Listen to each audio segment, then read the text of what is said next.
السلام علیکم دوستو، میں آج آپ کو اللہ تعالیٰ کی قدرت کی نشانیوں میں سے ایک نشانی کے بارے میں بتانا چاہتا ہوں اور آپ کو ایک کہانی کی صورت میں سنانا چاہتا ہوں۔ تو آئیے دیکھتے ہیں کہ اللہ تعالیٰ کی قدرت کی نشانیوں میں سے کون سی وہ نشانی ہے۔ تو یہاں پہ میرے پاس تحریریں موجود ہیں، جن میں سے ایک یہ تحریر میں نے چوز کی ہے۔ اس کا ٹاپک ہے اللہ تعالیٰ کی قدرت کی عجب نشانی۔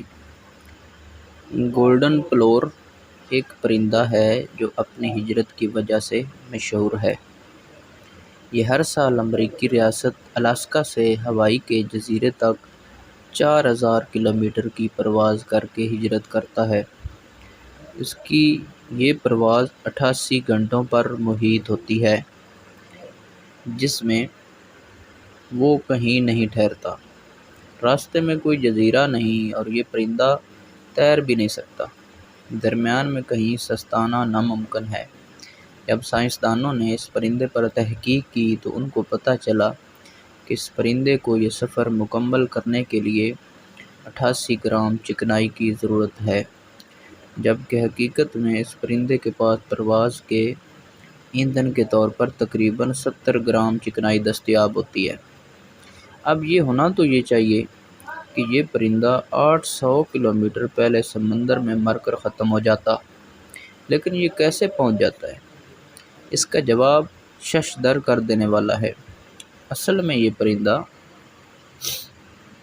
گروہوں کی شکل میں وی کی شیپ بنا کر پرواز کرتے ہیں اور اپنی پوزیشن چینج کرتے رہتے ہیں، جس کی وجہ سے انہیں ہوا کی رگڑ کا کم سامنا ہوتا ہے بنسبت اکیلے پرواز کرنے کے، اور ان کی 23% انرجی سیو ہو جاتی ہے، جو ان کو ہوائی کے جزیرے پر پہنچا دیتی ہے۔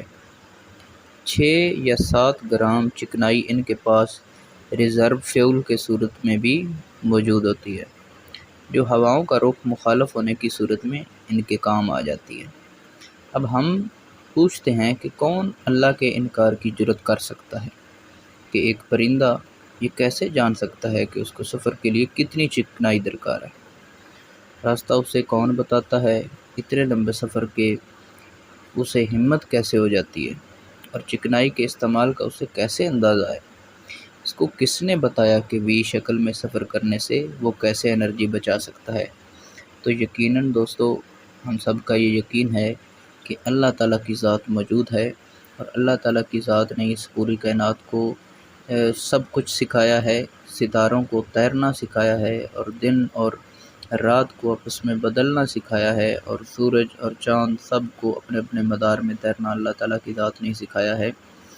یہ سب کچھ اللہ تعالیٰ کے وجود کی وجہ سے ہی ہے۔ تو اس کا مطلب ہے کوئی ذات ہے جو کہ اس کے نظام کو چلا رہی ہے، اور وہ ذات اللہ تعالیٰ کی ہے۔ امید ہے دوستو یہ آپ کو تحریر پسند آئی ہوگی۔